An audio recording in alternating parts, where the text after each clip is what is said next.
There's an ongoing debate in Silicon Valley about innovation. Who innovates best? Is it big companies with all their resources, or is it nimble startups? Recently, we've had a number of shows about how big companies are innovating. AT&T, for example, and Verizon both have innovation labs. And it's no surprise that some of the other largest players in the traditional non-internet world are also beginning to look at the internet as a critically important field for innovation. One of those companies is Walmart. We all know, of course, Walmart. And we're lucky enough today to have the SVP of Global E-Commerce at Walmart to talk to us about what Walmart is doing in the digital space, how they are innovating. Anand Rajaraman, did I get that right, Anand? Yes, indeed. And that's the first and the last time that I'm going to use your last name in this conversation. Thank you. Anand, welcome very much to TechCrunch TV. Oh, thank you. So Anand, you are the SVP of Global E-Commerce at Walmart. That's a big title. How'd you get that title? So I got the title when I joined Walmart, and how I came to Walmart is an interesting story. About a year ago, about 9 months ago, I was a co-founder of a startup, a technology startup in Silicon Valley called Cosmix.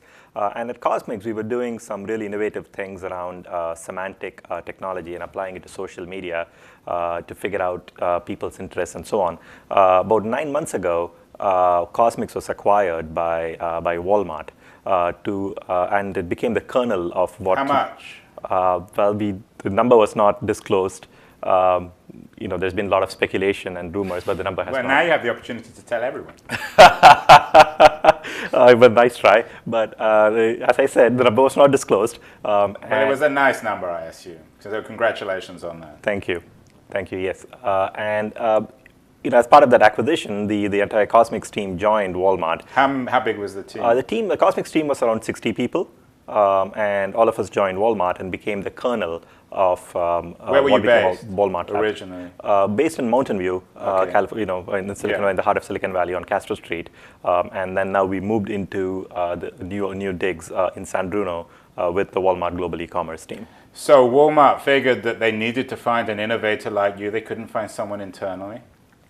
Well, one of the things, Walmart's been a terrific company, right? It's the largest retailer in the world. But, in the e-commerce space, they've not been the leader in the e-commerce space. So what people at Walmart realized, and this is, very foresighted thinking, is that shopping, the way we shop is fundamentally changing. 20 years ago, we just used to go to bricks and mortar retailers, and then 15 years ago, e-commerce was born, and there was a big fundamental shift in the way we shop. Right now, there's another fundamental shift in the way we shop, driven by two big factors, mobile and social. And what the leaders at Walmart realized is that this is a great opportunity to leapfrog. Go beyond what is traditional e-commerce and try to get a leadership position in the new way we shop, which sort of blurs lines between traditional e-commerce and retailing. And they saw that this is a great moment to create an entity like Walmart Labs to capitalize on this opportunity to leapfrog, as it were. So would you describe a website like Amazon as being traditional e-commerce? Yes, I would very much. Amazon is a leader of traditional e-commerce, definitely. So what you're saying is that they brought you on to leapfrog over Amazon?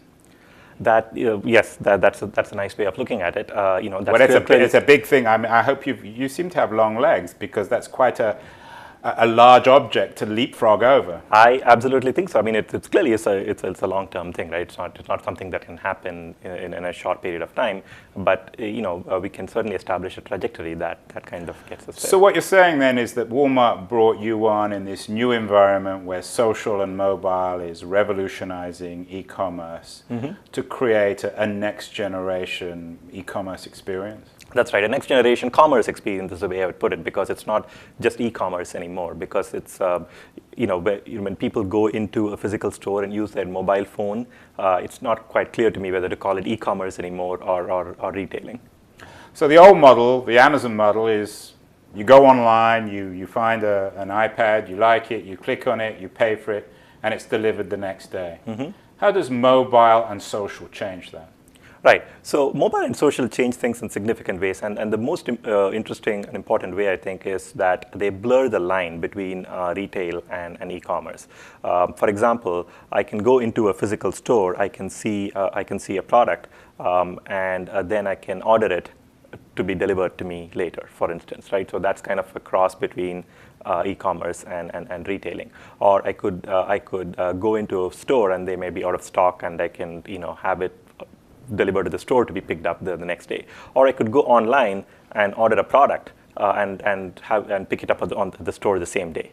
Right, so there's all kinds of combinations, what we call multi-channel, that become possible when you sort of combine offline and online. So there's no longer second life when it comes to e-commerce. The store experience and the online experience are essentially so bound up with each other that they're indistinguishable. I believe so, and the key is the mobile phone's going to be the key piece of technology that we carry around that's going to mediate this, and our social identity is what's going to stitch together the experiences both offline and online through the mobile phone. So it's going to be a single identity. It's the social identity that you use wherever you're shopping. So it's perhaps no coincidence that Amazon last week announced that they were opening a physical store.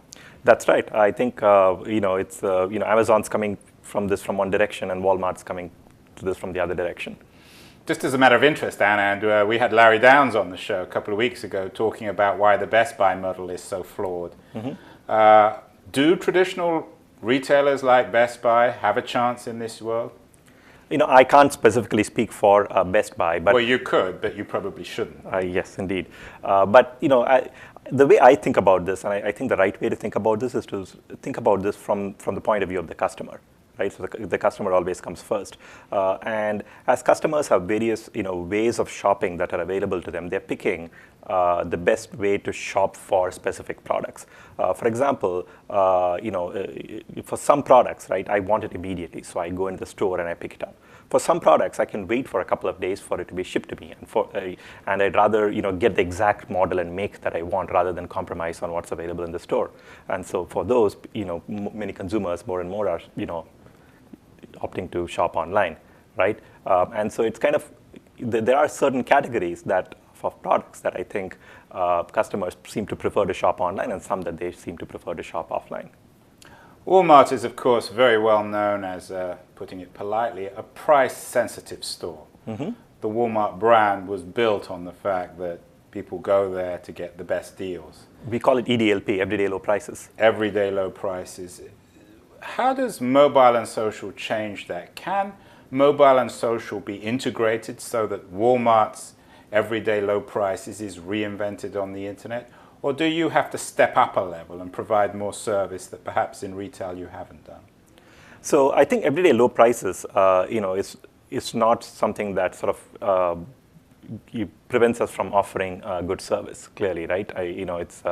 Our everyday low prices come from the fact that we run a very an operation where we control costs very very tightly, and we have massive scale that we can leverage. But it doesn't mean that we cannot provide a great consumer experience while also providing everyday low prices. I don't think these two are opposed to each other. People have also criticized Walmart. There's been a whole massive debate in the US, really over the last 20 years, about how these large Walmart stores destroy local commerce. Do you see that large e-commerce enterprises like Walmart, or Amazon for that matter, will knock small e-tailers out of the equation on the internet? That's an interesting thing that's evolving as we speak. But one of the important facts that when we shop at Amazon, very often we buy people buy products not from Amazon but from the Amazon marketplace, which is a collection of small retailers who have set up shop on Amazon. So I think there's going to be a synergistic relationship between small and large retailers, right? There are going to be marketplaces that aggregate lots of large retailers into small retailers into one place, and then the large retailers fill in the gap. So I think it's going to be a combination model online.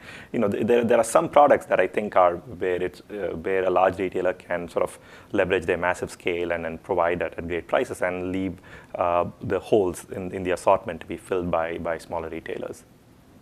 And as you know, there's a huge debate at the moment going on about data and privacy. Clearly, with social and mobile, there's a remarkable opportunity for large companies like Walmart or Amazon to acquire more and more data about their customers. Mm-hmm. What's your official position on data and privacy when it comes to your customers? So I agree with you that data is the big frontier ahead of us, right? So at the end of it, if you think about what a retailer is, right? A retailer is nothing but a way to connect products and customers, right? And we live in a world where there's more and more data about products, and there's more and more data about customers. And the best retailers will be the ones that best leverage this data to connect their customers and products in the most efficient manner that benefits both the customer and the retailer. So at the end of the day, retail is going to be a data game, right? So clearly, data is the key to this whole equation. In terms of privacy, my position is that customers seem to be willing to share data with retailers and with various companies, right? But it's important that we, as large companies, use the data only in the way that the customers intended it to be used, right? We fully disclose how we're going to use this data to customers, and we use the data in that fashion. As long as for example, if it's public data, we can do interesting things with it. If it's private data that the customer, we have an agreement with the customer that we're going to use it in a certain way, and we use it in that way. Let me give you an example, right? So we recently launched an application on Facebook called Shoppycat. Shoppycat is our first experiment in social commerce, which we launched for this holiday season. And what Shoppycat does is you install the Shoppycat application, and then it makes gift recommendations for your friends based on their interests. So this is based on the social genome technology that Cosmix created, and that came into Walmart Labs as part of that acquisition. Clearly, Shoppycat has access to information about people and their interests, and uses it to connect to products and make gift recommendations. But we are very careful that we will not use this data, for example, to show ads to people or market to them outside of this channel. Interesting, Anand, that you bring up Facebook. Last month, we had the CEO of Pavement, which is providing an e-commerce platform for Facebook. Do you see Facebook as a competitor or a partner to Walmart's e-commerce initiatives? Facebook is a place where there are 800 million people, and an interesting analogy that I use is a lot of shops are in downtown areas because that's where the people are. So Facebook is where the people are today. So I think a lot of commerce is going to happen on Facebook, starting already with virtual goods on Zynga. So I'm sure physical goods are going to follow. So Facebook is going to be a big channel and a partner, not just for Walmart, but for every kind of company in the world, I think. Could they be a competitor, though? I mean, if they did their own e-commerce, they've got 800 million, they've almost got 1 billion people with their IPO this year. Mm-hmm. They're going to have the resources to take on players like you and Amazon. I doubt that Facebook will directly get into e-commerce. It's a game that requires certain specialized skills, and Facebook, frankly, has their hands full, right? They have so much opportunity ahead of them. Just by being a channel and providing the best possible experience for their users, and finding out ways to monetize it, that I don't think they're going to get into this anytime soon. Well, speaking of people who have their hands full, Anand Rajaraman, I hope I got that right, the SVP of E-Commerce at Walmart. I'm sure you have your hands as full as almost anybody in Silicon Valley. I want to thank you so much for coming on TechCrunch TV, and I hope you'll come back again very soon to tell us what else Walmart is doing in the e-commerce space. Anand, thank you so much. Thank you very much, Andrew.